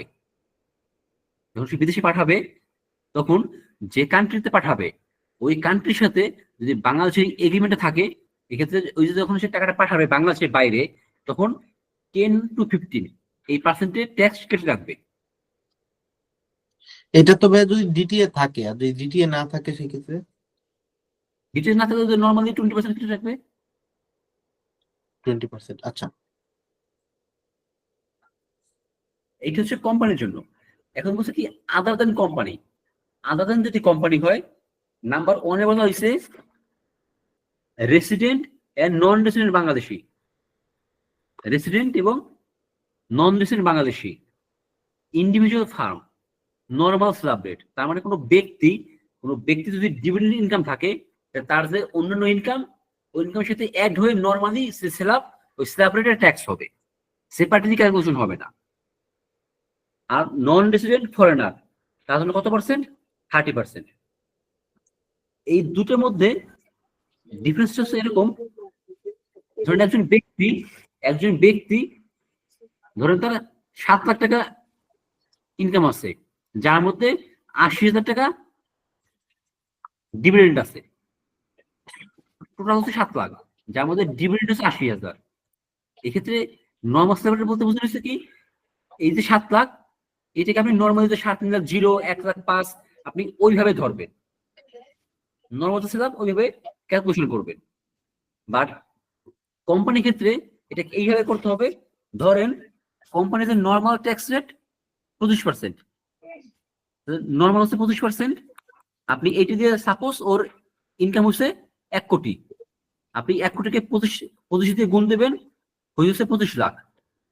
আবার ডিভিডেন্ড সেখানে কত পার্সেন্ট, 20%, এবং ধরেন ওর ডিভিডেন্ড আছে 1 লাখ, তাহলে এখানে কত হলো 25,000। দেখেন ডিফারেন্সটা কোথায়। কোম্পানির ক্ষেত্রে কি আমরা এখানে কি করতেছি, এই যে ডিভিডেন্ড তার উপর কিন্তু আমরা সেপারেটলি ট্যাক্স ক্যালকুলেশন করতেছি, এবং অন্য ইনকামে অন্য যে আদার্স ইনকাম আছে আমরা ওইটাকে সেপারেট ভাবে ক্যালকুলেশন করতেছি। বাট ব্যক্তিগত কি বলা হয়েছে, তাদের নর্মাল স্ল্যাব, এই যে নর্মাল স্ল্যাব আপনি এর ভিতরে দিয়ে ক্যালকুলেশন করে ফেলবেন। ওই ডিভিডেন্ড যে অ্যামাউন্ট ওটাকে আর সেপারেটলি রেট দিয়ে গুণ করার দরকার নাই। এগুলো কি বিষয়টা এটা ক্লিয়ার? নর্মাল ব্যক্তিদের জন্য না ভাই? হ্যাঁ, যে ইন্ডিভিজুয়াল এবং ফার্মের জন্য। ইন্ডিভিজুয়াল ফার্মের এখানে জন্য ফার্ম নর্মাল বলতে কিন্তু হ্যাঁ নর্মাল সার্ভে হবে। ভাইয়া যদি কোম্পানির ক্ষেত্রে ধরেন আমি 1 কোটি টাকা হচ্ছে আমার টোটাল ইনকাম হয়েছে, যার মধ্যে ডিভিডেন্ড ইনকামটাও ইনক্লুডেড, সেই ক্ষেত্রে আমি কি হচ্ছে 99 লক্ষ টাকার উপরে 25% করব, আর হচ্ছে 1 লক্ষ টাকার উপরে ওই 10% করব, 20% ধরবেন 20% ধরবো। হ্যাঁ, তার মানে আপনার বিজনেস যে ইনকাম ওটাকে আপনি বিজনেস ট্যাক্স রেট দ্বিগুণ দেবেন, আর ডিভিডেন্ডকে ডিভিডেন্ডের রেট দ্বিগুণ করতে হবে। এই প্রত্যেকটা যে ইনকাম, ওই প্রত্যেকটা ইনকামের নাম আছে, ধরেন বিজনেস ইনকাম, আপনি যদি বিজনেসের কোম্পানি রেগুলার ওটাতে গুণ দিবেন ওই রেটে, আর ডিভিডেন্ড ওই ডিভিডেন্ডের ইনকামকে আপনি ডিভিডেন্ডের রেট দ্বিগুণ দিবেন। যদি এমন হয় কোম্পানি ধরেন ক্যাপিটাল গেইন আছে, ধরেন কোম্পানি ক্যাপিটাল গেইন আছে, এই ক্ষেত্রে ক্যাপিটাল গেইন অ্যামাউন্টকে ক্যাপিটাল গেইন রেট দ্বিগুণ দিবেন, ক্যাপিটাল গেইন রেট দ্বিগুণ দিতে হবে। তাহলে প্রত্যেকটা যে ইনকাম ওই ওই স্পেসিফিক ইনকামের জন্য অনুযায়ী রেট দিয়ে গুণ দিয়ে আলাদা আলাদা করে করতে হবে। হ্যাঁ, যেগুলোর স্পেসিফিক ইনকামের জন্য স্পেসিফিক রেট দেওয়া আছে ওগুলোকে আলাদাভাবে গুণ করতে হবে। জি, নরমালি যে এই ডিভিডেন্ড ক্যাপিটাল গেইন এগুলোর জন্য আমাদের এরকম সেপারেট রেট দেওয়া আছে, সেগুলোকে আপনাকে কি করতে হবে, এইভাবে সেপারেটলি গুণ করে এরপরে যোগ করতে হবে। তো এইটা হচ্ছে ডিভিডেন্ডের জন্য। এখন 5 নম্বরে কি বলছে, এটা আমি ফার্স্ট ক্লাসে বলছিলাম, যারা নন রেসিডেন্ট ফরেনার তার জন্য ট্যাক্স রেট ছিল এস্টেট 30%। তার কোনো লাভ নাই, সে ডিরেক্টলি 30% ট্যাক্স দিবে। মাত্র যেটা বললাম ক্যাপিটাল গেইন, সেটা এখানে চলে আসছে নাম্বার 6 এ। ক্যাপিটাল গেইনে কি বলছে, কোম্পানিজ 15%, কোম্পানি যদি ক্যাপিটাল গেইন থাকে সেটা ট্যাক্স রেট হবে 15%। তার মানে আপনাকে দেখতে হবে কোম্পানি ইনকামে তার ক্যাপিটাল গেইন কত টাকা হয়েছে, ওটার উপর সরাসরি 15% গুণ হবে। এটা গেল হচ্ছে কোম্পানি। এখন কোম্পানি ছাড়া বাকি যারা বাকি আছে তার জন্য কি বলছে এখানে, in the event of the sale of capital asset within 5 years of acquisition, যদি এমন হয় সে যেদিন অ্যাকুইজিশন করছে ওই অ্যাসেটটা, ওই অ্যাকুইজিশনের 5 বছরের মধ্যে উইদিন 5 years, দেখেন উইদিন 5 years যদি 5 বছরের মধ্যে সে বিক্রি করে দেয় বা যদি সে এরকম সেল করে, এক্ষেত্রে the tax will be levied at the regular slab rate. তার মানে যদি তার এই অ্যাসেটটা সে 5 বছরের ভিতরে বিক্রি করে, ওইখান থেকে তার যে ক্যাপিটাল গেইন হবে ওটা রেগুলার স্ল্যাব রেটে ট্যাক্স হবে। তার মানে কি, ও তার যে আদার ইনকাম আছে অন্য ইনকাম, ওই ইনকাম সাথে অ্যাড হয়ে নরমালি স্ল্যাব রেট হবে। আর if the sale of capital asset occurs after 5 years, এবং এইটা যদি 5 বছর পরে গিয়ে হয়, তার মানে যদি তার যে ক্যাপিটাল গেইনটা অ্যারাইজ হয়েছে বা ক্যাপিটাল গেইনটা তার যে আর্ন হয়েছে, এটা ওই অ্যাসেটের অ্যাকুইজিশন করা 5 বছর পরে গিয়ে হয়েছে, ট্যাক্স রেট উইল বি 15%। এক্ষেত্রে যদি সে ব্যক্তি তার অন্য ইনকাম ওই স্ল্যাব রেটে হবে, আর ক্যাপিটাল গেইন হবে ছিল 15%। ধরেন তার এমনি ইনকাম 10 লাখ, তার নর্মাল ইনকাম 10 লাখ, আর তার ক্যাপিটাল গেইন 1 লাখ। এক্ষেত্রে এই যে 10 লাখ, এই 10 লাখ হচ্ছে কি করবেন, নর্মালি স্ল্যাবে দিবেন স্ল্যাব, আর এই যে 1 লাখ এর উপর 15%, এইভাবে হবে। এটা কখন, যখন ওই অ্যাসেটটা সেল হবে আফটার 5 years অফ অ্যাকুইজিশন করার 5 বছর পরে গিয়ে। তার মানে যখন আমরা এই আদার দেন কোম্পানি এর ক্যাপিটাল গেইন হিসাব করবো, আমাদের এখানে কি খেয়াল রাখতে হবে, ওই অ্যাসেটটা কবে অ্যাকুইজিশন করছে এবং কবে সেল করছে, এই মাঝের টাইম, এই টাইমটা কি 5 বছর ভিতরে আছে নাকি 5 বছর ওভার করছে। যদি 5 বছরের ভিতরে হয় সেটা স্ল্যাব রেটের ভিতরে থাকবে, স্ল্যাবের ভিতরে থেকে ট্যাক্স হবে। 5 বছরের ভিতরে যদি হয় সেই ক্ষেত্রে হচ্ছে আমি ওই 11 লাখের উপরে ডিরেক্টলি ক্যালকুলেশন করবো, আর যদি 5 বছরের বাইরে হয় স্ল্যাব ধরবেন। হ্যাঁ, তাহলে হচ্ছে 10%, মানে 10 লাখের উপরে স্ল্যাব, আর 1 লাখের উপরে হচ্ছে 15%। 15%। হ্যাঁ, তার মানে এখানে কিন্তু কাট অফ পয়েন্ট কোনটা অ্যাসেটের ক্ষেত্রে, এই যে ক্যাপিটাল গেইনের ক্ষেত্রে ওই 5 বছর। 5 বছর। এখন 7 নাম্বার একটু দেখেন, এটা একটু ভালো করে খেয়াল রাখবেন। 7 নাম্বার কি বলছে? Winning from lottery, puzzle, card, online game বা সিমিলার গেম, মানে এই ধরনের যে লটারি গেম, এই যেগুলো জিনিসগুলো আছে, এখানে ট্যাক্স হচ্ছে 25%। বিভিন্ন সময় বিভিন্ন লটারি হয়, লটারি থেকে তার যে ইনকামটা আসবে তা সেটা ট্যাক্স হবে 25%। ধরেন একজন ব্যক্তি জব করে তার স্যালারি, ধরেন স্যালারি থেকে ইনকাম হয়েছে টোটাল 12 লাখ, এইটির উপর সে স্ল্যাব ট্যাক্স দিবে, স্ল্যাবে নর্মাল স্ল্যাব। আর যখন সেটা লটারি দিচ্ছে 10 লাখ টাকা, এইটির উপর সে ট্যাক্স দিচ্ছে 25%। এই যে দুটো অ্যামাউন্ট হচ্ছে ট্যাক্স, এই দুটো যোগ করে তার টোটাল ট্যাক্স হবে। এখানে নামগুলো একটু খেয়াল রাখবেন যে কোনগুলোর উপরেই 25%।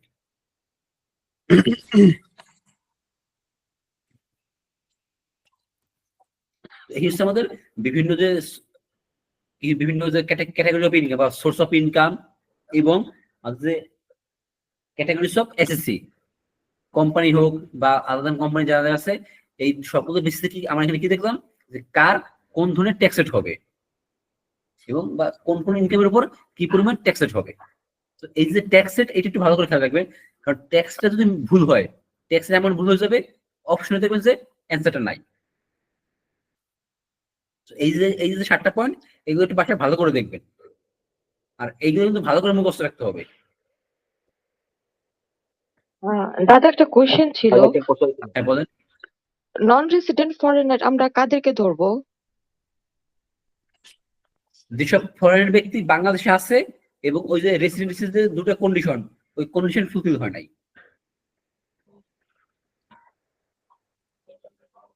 যেমন কনসালটেন্ট, কনসালটেন্ট যখন বাইরে থেকে আমি কনসালটেন্ট হাই করে নিয়ে আসছি। হ্যাঁ, বাংলাদেশে হয় না যে ধরেন যে বাংলাদেশে বিভিন্ন ফরেন প্রজেক্ট চলতো, বাংলাদেশে অনেক প্রজেক্ট চলতেছে না, বা ধরেন বিভিন্ন কাজে আছে, ওই পারপাসে ধরেন বাংলাদেশে অনেক ফরেনার আছে, বা ধরেন বাংলাদেশে অনেক কোম্পানি আছে, চাইনিজ কোম্পানি, ওই চাইনিজ কোম্পানিতে দেখা গেল কোনো ফরেনার অ্যাকাউন্ট আছে, বিশেষ করে চাইনিজ তো অবশ্যই চাইনিজে থাকবে। এরকম অনেক কোম্পানি আছে দেখবেন যেখানে এরকম ফরেনাররা জব করতেছে। তাদের যদি এমন হয়, তাদের ওই যে রেসিডেন্সিয়াল কন্ডিশনটা ফুলফিল হয় নাই, তখন আমরা তাকে বলবো যে নন রেসিডেন্ট ফরেনার। আর যদি তার ওই কন্ডিশন ফুলফিল হয়ে যায়, তখন সে নরমালি তো রেসিডেন্ট হিসেবে কাউন্ট হবে। তবে এখানে একটা জিনিস খেয়াল রাখবেন, বাংলাদেশের রুলস অনুযায়ী কোম্পানিতে এই যে ফরেনার যদি জব দিতে হয় বা কাজ করতে হয়, অবশ্যই পারমিশন নিতে হয়। একজন মনে হয় একটা জিজ্ঞেস করবেন, কথা বলবেন। সেটা হলো গেজেটেড ওয়ার-অনডেড ফ্রিডম ফাইটারদের জন্য 5 লাখ টাকা হলো এক্সেম্পশন। এখন যে কোনো ফ্রিডম ফাইটাররা কি এসে ঢুকতে পাবে, না অবশ্যই গেজেটেড ওয়ার-অনডেড হতে হবে? গেজেটেড ওয়ার-অনডেড হতে হবে। এখন আমাদের কিছু প্রশ্নে স্পেসিফিক করে বলে দিবে যে গেজেটেড ওয়ার-অনডেড কি না? হ্যাঁ, ওটা কোশ্চেনে অবশ্যই বলে দিবে। যদি কিছু না বলে আপনি স্বাভাবিক ধরবেন। স্বাভাবিক বলতে গেজেটেড ধরবো, তাই তো? না, ধরেন সে ফ্রিডম ফাইটার বলা নাই, সেটা আপনি নর্মাল ধরবেন। না স্যার, যদি শুধু ফ্রিডম ফাইটার বলে তখন? শুধু ফ্রিডম ফাইটার, এক্ষেত্রে আপনি 5 থেকে ধরবেন। মানে এখানে গেজেটেড ওয়ার-অনডেড বলতে বোঝানো কি, তার নামে তো অবশ্যই গেজেট জারি হয়েছে, সে একজন মুক্তিযোদ্ধা, তার নামে গেজেট জারি হয়েছে না। আমার একটা জিনিস কনফিউশন করে, সেটা হলো সবগুলাই ফ্রিডম ফাইটার কি গেজেটেড ওয়ার-অনডেড? এখন দেখেন অনেক তো আছে ভুয়া মুক্তিযোদ্ধা, বিভিন্ন সময় নিউজ দেখেন না যে ভুয়া মুক্তিযোদ্ধা। এখন সে ভুয়া নাকি আসলে ম্যাটার না, তার নামে গেজেট আছে, সো তাকে ওইভাবে ধরতে হবে। ও আচ্ছা আচ্ছা। আর আরেকটা কথা, সেটা হলো আদার দ্যান কোম্পানি দ্বারা কি শুধুমাত্র ব্যক্তিকে বোঝায় না অন্য কিছু বোঝায়? আদার দ্যান কোম্পানি, ব্যক্তি, ফার্ম, ফান্ড, ট্রাস্ট, এগুলো মিন করে। যেমন ধরেন যে বর্তমানে কিন্তু যে ধরেন যে পিএফ ফান্ডে কি হয়, আলাদা করে অডিট হয়। পিএফ ফান্ডে কিন্তু আলাদা করে ট্যাক্স সাবমিট করতে হয়, কারণ দুটো একটা ফান্ড। এবার যেমন ধরেন যে চ্যারিটেবল যে ফান্ড গুলো আছে, ওটা তো সেইটেবল, তাই না? ট্রাস্ট, ওটা সেইটেবল যে এন্টিটি গুলা ওরা কিন্তু ট্রাস্ট হিসেবে পরিচালিত হয়, তো ওটা হচ্ছে ট্রাস্ট। আমরা এখানে এরকম যে ফান্ড, ট্রাস্ট, ফার্ম, এগুলো হচ্ছে আমাদের এই আলাদা কোম্পানি বলতে বোঝানো যায়।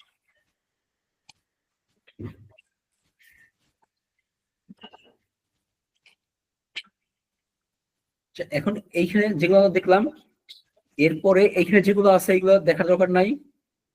ভাই 1-15টা একটু বললে ভালো হয়। 1-15? হ্যাঁ এখন আসেনি, এটা লাগবে না।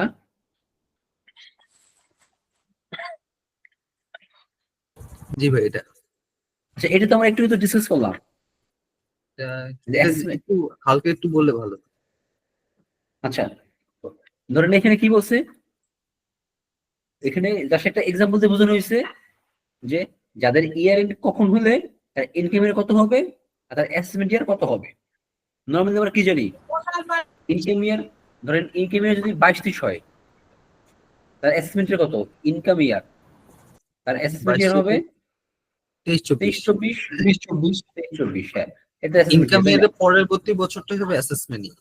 অ্যাসেসমেন্ট, হ্যাঁ। এখন দেখেন এখানে কি বলছে, ফাইনান্সিয়াল ইয়ার।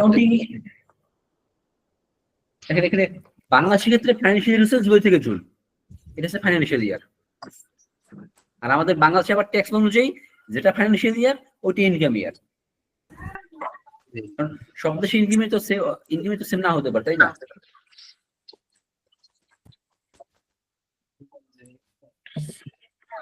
ঠিকই যে বলা আছে ভাই, assessment year means the year following the financial year. এই ফাইনান্সিয়াল ইয়ার বলতে জুলাই টু জুন, জুলাই থেকে জুনটা।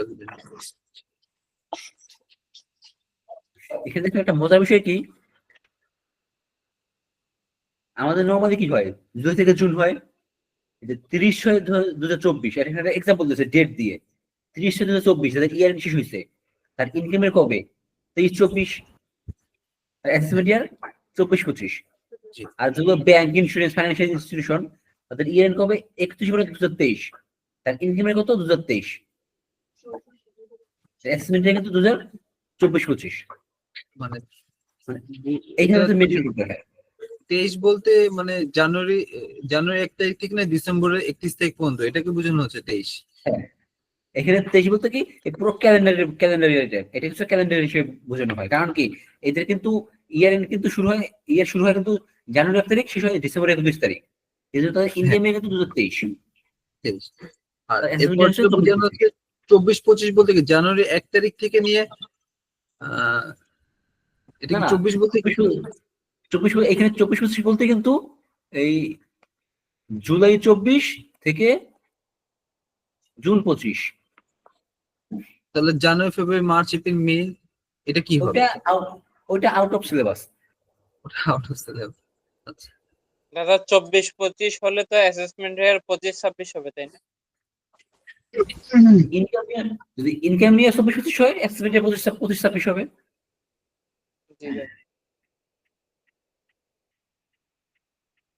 এরপর তো এখানে কিছু বলছে কি এক্সেপশনস, আমরা কিন্তু এইগুলো কিন্তু আমরা অলরেডি ডিসকাস করছি। কোনগুলো বলুন তো? জি ভাই, যেখানে বলছিলাম যে ইনকাম ইয়ার এবং অ্যাসেসমেন্ট সেম হইতে পারে, তাই না? আমরা নরমালি কি জানি যে ইনকাম ইয়ার এবং অ্যাসেসমেন্ট সেপারেট থাকে, ইনকাম ইয়ার শেষ হবে তারপর গিয়ে অ্যাসেসমেন্ট ইয়ার।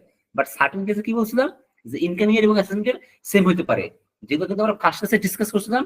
এখানে কি হয়েছে, ওইগুলোকে তারা আবার একটু নিয়ে আসছে রিক্যাপের জন্য। তো এইগুলো আপনারা একটু বাসায় দেখবেন, তাহলে কিন্তু অটোমেটিক রিক্যাপ হয়ে যাবে আপনাদের, এটা কিন্তু মনে চলে আসবে।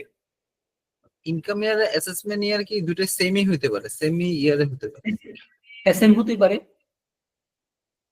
কিভাবে? যেটা একটা এক্সাম্পল দিয়েছিলাম, ধরেন এই জুলাইতে শুরু হয়েছে কোম্পানি, ফেব্রুয়ারিতে গিয়ে বন্ধ হয়ে গেছে। ও জুলাই, ধরেন জুলাই 23 আর ফেব্রুয়ারি 2024, তাহলে এর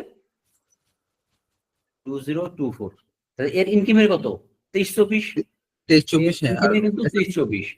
এখন দেখেন কোম্পানি কিন্তু ফেব্রুয়ারিতে বন্ধ হয়ে গেছে, না?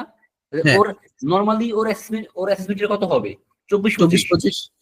ওর তো বিজনেস বন্ধ হয়ে গেছে, ও বিজনেস তো বন্ধ হয়ে গেছে, তাই না? এক্ষেত্রে ওর যে ফেব্রুয়ারিতে বন্ধ হয়েছে তখনই কিন্তু ওকে ক্লোজ করতে হবে। কারণ কি, কোম্পানির রুলস অনুযায়ী যখন কোম্পানি বন্ধ হয় তখন যখন মানে ই হবে, সরি ডিসক্লোজ না, এটা কি ডিসলিউশন, ওয়েন্ডিং আপ হয় বা ডিসলিউশন বা উইন্ডিং আপ হবে। যখন উইন্ডিং আপ হবে তখন তাকে ফাইনাল রিটার্ন সাবমিট করতে হয়। উইন্ডিং আপ হওয়ার সময় তাকে ফাইনাল রিটার্ন সাবমিট করতে হয়। এক্ষেত্রে সে কিন্তু এই যে ফেব্রুয়ারি, সে কিন্তু তখনই রিটার্নটা সাবমিট করবে। এক্ষেত্রে তার এস্টিমেটেড কিন্তু 23-24 হয়ে গেল। এইবার ক্লিয়ার কিভাবে আমাদের ইনকাম ইয়ার এবং এস্টিমেটেড সেম হইতেছে? এক্ষেত্রে ভাইয়াটা হচ্ছে ইনকাম ইয়ার যেটা হইছে এবং ওইটাই ওই সময় হচ্ছে অ্যাসেসমেন্ট ইয়ারটা হয়ে যাবে। হ্যাঁ, কারণ কি, সে তো কোম্পানি বন্ধ হয়ে গেছে, তার তখন যেহেতু কোম্পানি উইন্ড আপ হচ্ছে তাকে অবশ্যই ফাইনাল রিটার্ন সাবমিট করতে হবে। এখন তো ভাই এটা আর কিছুদিন পর গেলেই কিন্তু এটা হচ্ছে অ্যাসেসমেন্ট ইয়ার হয়ে যাচ্ছে, কয়েক মাস পরে গেলে। হবে না, আচ্ছা, এটা হবে না, কারণ যদি সে ট্যাক্স সাবমিট না করে তাহলে সে তো ফাইনালি তো উইন্ড আপ হবে না।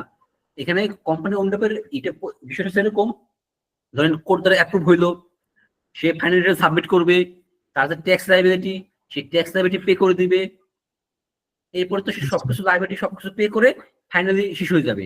এখন যদি সে ট্যাক্স রিটার্ন সাবমিট না করে তাহলে সে তো আর ওই পরবর্তী সে তো আগাতে পারতেছে না।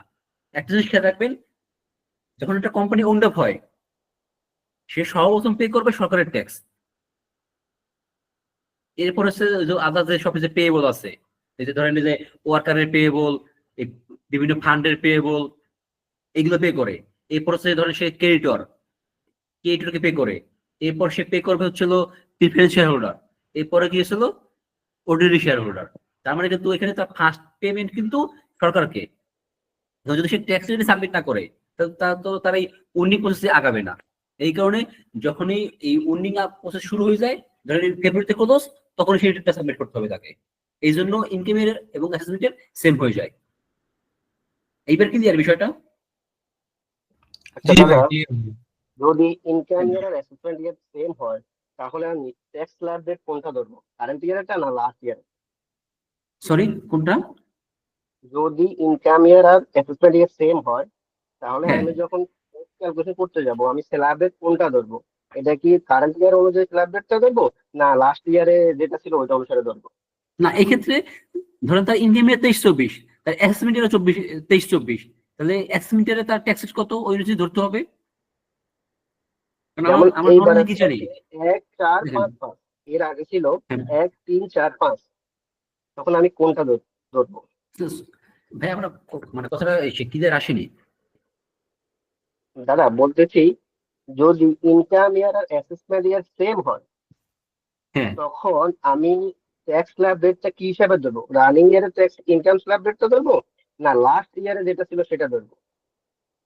অলওয়েজ খেয়াল রাখবেন, যখন ট্যাক্স রেট ধরবেন, ট্যাক্স রেট এটা নোট রাখতে পারেন, ট্যাক্স রেট অলওয়েজ অ্যাসেসমেন্টের রেট হবে। এখন যেটা অ্যাসেসমেন্ট ইয়ার আপনারা ডিটারমাইন করছেন ওই অ্যাসেসমেন্ট ইয়ারের ট্যাক্স রেট কত সেটা অনুযায়ী ধরবেন। আর ইনকাম ক্যালকুলেশন, যখন ইনকাম ক্যালকুলেশন করবেন, এই ইনকাম ক্যালকুলেশন, সরি এটা ইনকাম ইয়ার না, ইনকাম ক্যালকুলেশন এইটা অলওয়েজ ইনকাম ইয়ারের রুলস অনুযায়ী হবে। তার মানে যখন আপনি ইনকাম ক্যালকুলেশন করবেন আপনি ওই ইনকাম ক্যালকুলেশনে ফলো করবেন ইনকাম ইয়ারের রুলস, আর যখন আপনি ট্যাক্স রেট ক্যালকুলেশন করবেন মানে আপনি ট্যাক্স ক্যালকুলেশন করবেন তখন আপনি ট্যাক্স রেট ধরার জন্য করবেন হচ্ছে অ্যাসেসমেন্ট ইয়ারের রুলস ফলো। এখন ধরেন এই ক্ষেত্রে এক্সেপশন ইনকাম ইয়ার 23-24, তো আপনি ইনকাম ইয়ার 23-24 এর রুলস অনুযায়ী আপনি ইনকাম ক্যালকুলেশন করবেন, আবার ট্যাক্স রেট আবার অ্যাসেসমেন্ট ইয়ারও 23-24, তারপরে ট্যাক্স রেট ধরবেন অ্যাসেসমেন্ট ইয়ার 23-24 এর রেট কত আছে সেই হিসেবে। এখন যদি সেপারেট হয় ধরেন ইনকাম ইয়ার 22-23, আপনি ইনকাম ইয়ার 22-23 অনুযায়ী আপনি ওর ইনকাম ক্যালকুলেশন করবেন এবং অ্যাসেসমেন্ট ইয়ার 23-24 আপনি ওর অ্যাসেসমেন্ট ইয়ার 23-24 রেট অনুযায়ী ওর ট্যাক্স ক্যালকুলেশন করবেন। সো এখানে আমাদের ফাইনাল আউটপুট কি, ট্যাক্স রেট যখন আপনি ক্যালকুলেশন ধরবেন, সরি আপনি যখন ট্যাক্স রেট ধরবেন বা ট্যাক্স ক্যালকুলেশন করবেন অলওয়েজ অ্যাসেসমেন্ট ইয়ারটা ফলো করতে হবে।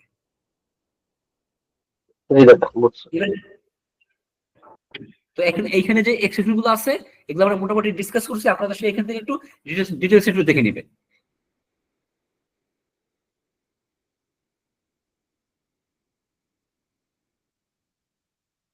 এরপর দেখেন এই যে রেসিডেন্সিয়াল, আমরা উপরে ওখানে ডিসকাস করছিলাম, এখানে আবার একটু তারা রিক্যাপ করছে। জি ভাই। তো এটা এখানে তো এখানে না দেখলেও হবে। তো আমাদের এই চ্যাপ্টারে আর কিছু নেই, আমাদের যে বিষয়গুলো আছে আমরা সবগুলো দেখে ফেললাম। আবার দেখেন ওই যে ওইটাকে আবার একটু তারা ফ্লো চার্টে দেখাইছে, জাস্ট একটু বোঝার সুবিধার জন্য।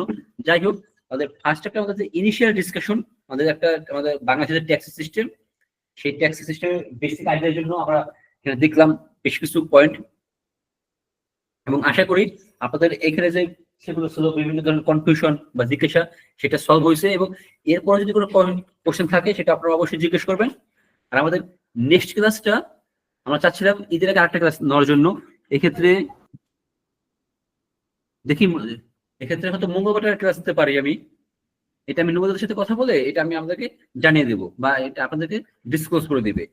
বাট চাচ্ছিলাম ঈদের আগে আরেকটা ক্লাস নেওয়ার জন্য। দাদা আমাদের তো নেক্সট ক্লাসটা আমাদের পরবর্তী যে আছে চ্যাপ্টার আছে তার উপর নিব। ওটা ছোট চ্যাপ্টার, নেক্সট ক্লাস হয়তো দুটো চ্যাপ্টারে চলে যাবো। হ্যাঁ, চ্যাপ্টার 2 হচ্ছে আমাদের যে ট্যাক্সের এনবিআর এর অ্যাডমিনিস্ট্রেশন। তো নেক্সট ওটা বেশি বড় না, আমরা নেক্সট ক্লাসে এনবিআর ওটাও দেখবো। আর আমাদের যে থার্ড চ্যাপ্টার হয়তো শিফট করবো, কারণ আমাদের ইনিশিয়াল চ্যাপ্টারগুলো কিন্তু ছোট ছোট, আমরা এগুলো একটু বেশি দেখবো। আর আমরা আটটা যেগুলো একটু বেশি, যেখানে ধরেন বিভিন্ন ধরনের কোশ্চেন আসে বা অঙ্ক আসে, আমরা ওইটা একটু বেশি টাইম দেবো। দাদা তাহলে দাদা বেশি কোশ্চেন ওয়ার্ক এক্সাম্পল আছে, এগুলা কি করতে হবে? এখানে যে ওয়ার্ক এক্সাম্পল আছে না, এগুলো তেমন এগুলো আসে না, বাট আপনাদের বোঝার সুবিধার জন্য আমরা এখানে যে বিষয়গুলো ডিসকাস করলাম না, এইগুলো বোঝার সুবিধার জন্য এখানে কিছু অঙ্ক দেওয়া হয়েছে। যেমন দেখবেন যে ওয়ার্ক এক্সাম্পল দেওয়া হয়েছে রেসিডেন্সিয়াল স্ট্যাটাস ক্যালকুলেশন করার জন্য, ওখানে দিন গুনে ক্যালকুলেশন করা লাগতেছে। সেটা হচ্ছে আপনাদের একটু মানে আন্ডারস্ট্যান্ডিং ক্লিয়ার হবে যদি আপনারা একটু ওইখানে দু একটা জিনিস দেখেন। ওইখানে দেখবেন ধরুন জানুয়ারির 31 দিন, ফেব্রুয়ারি 28 দিন, এইভাবে প্রত্যেকটা মাসের এই দিন গুনে ক্যালকুলেশন করা লাগে। সেটা আপনাদের একটু আন্ডারস্ট্যান্ডিং একটু ক্লিয়ার করে দিবে। তাহলে দাদা আপনার দাগানোটুকু পড়লেই হবে। হ্যাঁ, এইগুলো পড়লেই হবে।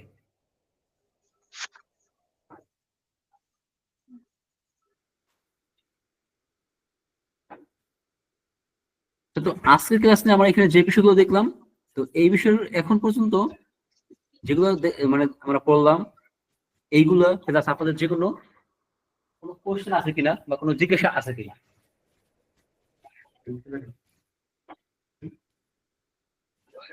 না ভাই, আজকেটা নাই, কিন্তু একটু বাইরে একটা কোশ্চেন ছিল ভাই ভ্যাটের মধ্যে। ইনলিস্টমেন্ট আর থ্রেশহোল্ডটা যদি একটু বলতেন, আর ভ্যাট রেজিস্টার একটু বলতেন, আর উইথ হোল্ডিং জিনিসটা কি একটু বললে ভালো হয়। আচ্ছা, যদি সমস্যা যেটা জিজ্ঞেস করছেন, প্রথমটা কি বললেন? ইনলিস্টমেন্ট আর থ্রেশহোল্ড। হ্যাঁ, আচ্ছা, এনলিস্টমেন্টের থ্রেশহোল্ড হচ্ছে বর্তমানে 30 লাখ, আগে ছিল 50 লাখ। 50 থেকে 3 কোটি। আচ্ছা, এরকম ছিল না? ধরেন মানে যদি একটু আগেটা চিন্তা করেন, আগে তাদের যেসব বিজনেস তাদের টার্নওভার 50 লাখ ছিল, 50 লাখ থেকে মানে 50 লাখ পার হয়েছে বা 3 কোটি পর্যন্ত, তাদের ছিল নিতে হতো এনলিস্টমেন্ট, পার করলে ছিল ভ্যাট রেজিস্ট্রেশন। আর এটা বর্তমানে কি হয়েছে, 30 লাখ থেকে 50 লাখ হচ্ছিল তাকে নিতে হবে এনলিস্টমেন্ট, আর 50 লাখ হলেই তাকে নিতে হবে ভ্যাট রেজিস্ট্রেশন। তার মানে যেটা ছিল 3 কোটি ভ্যাট রেজিস্ট্রেশনের জন্য, সেটা এখন এক ধাক্কা চলে আসছে 50 লাখে। তার মানে বর্তমানে যদি কোনো বিজনেস টার্নওভার 50 লাখ হয়ে যায়, তাকে ভ্যাট রেজিস্ট্রেশন নিতে হবে। আচ্ছা ভাই, ইনভেস্টমেন্ট বলতে কি বোঝানো হচ্ছে, আর ভ্যাট রেজিস্ট্রেশন বলতে কি বুঝে? আমি আসলে এটা বুঝতেছি মানে যদি এনলিস্টমেন্ট হয়, সে হচ্ছে এনলিস্টমেন্ট অনুযায়ী মানে সে হচ্ছে ট্যাক্স দিবে 4%। আর যদি ভ্যাট রেজিস্ট্রেশন হয়, সেক্ষেত্রে সে ভ্যাট দিবে আমাদের যে রেগুলার রেট, যেটা ধরেন স্ট্যান্ডার্ড হচ্ছে 15%। আরো কিছু মানে রিডিউস রেট আছে, বাট স্ট্যান্ডার্ড হচ্ছে 15%।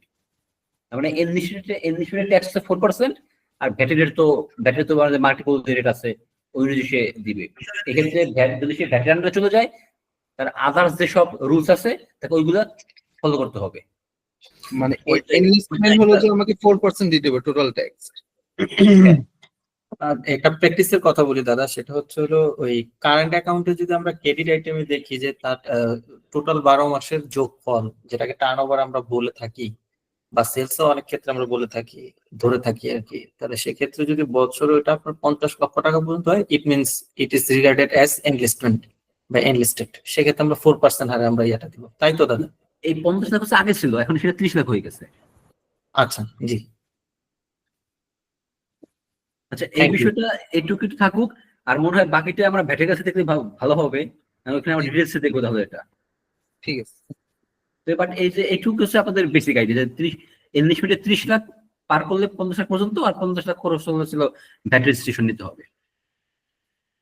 জি, ওকে দাদা, ওকে। আর কোনো কোশ্চেন? দাদা আমার একটা ছোট প্রশ্ন ছিল।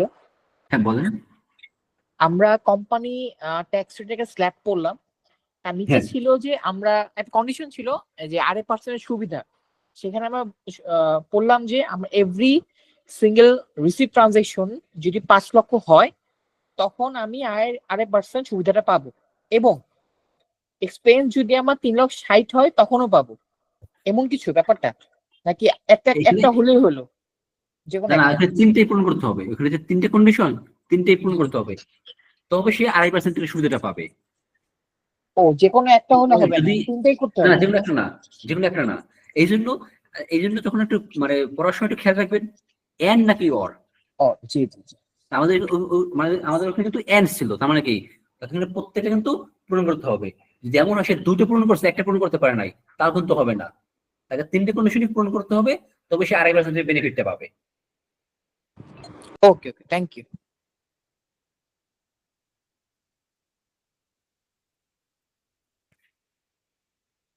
যদি আজকে আর কোনো কোশ্চেন না থাকে তাহলে আমরা আমাদের ক্লাসটা এখানে শেষ করে দিব।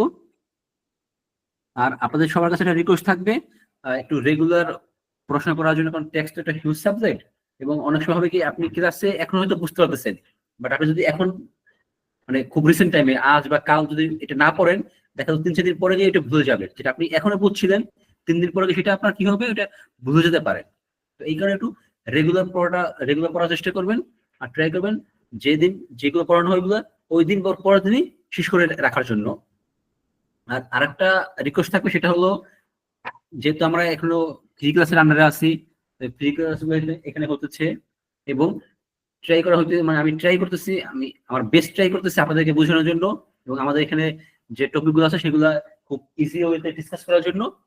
আপনাদের কাছে রিকোয়েস্ট থাকবে, সেটা আপনারা ধরেন পাবলিক হোক বা আমাদের নোবেল দাদার এখানে যে প্ল্যাটফর্ম আছে সেখানে আপনাদের রিভিউ দিতে পারেন বা আপনাদের ফিডব্যাক দিতে পারেন। ফিডব্যাক দিলে হবে কি, যদি কোনো ভুলভ্রান্তি থেকে থাকে বা যদি আমাদের কোনো লেকিংস থাকে, আমরা সেগুলো শুধরে দিতে পারবো। সেটা হচ্ছে আপনাদের কাছে রিকোয়েস্ট, অবশ্যই এটা ফিডব্যাক দিবেন। জি দাদা। জি অবশ্যই। সবাইকে ধন্যবাদ, সবাই ভালো থাকবেন, আর অগ্রিম ঈদের শুভেচ্ছা রইল। দেখা হবে সবার সাথে নেক্সট ক্লাসে। আদাব দাদা।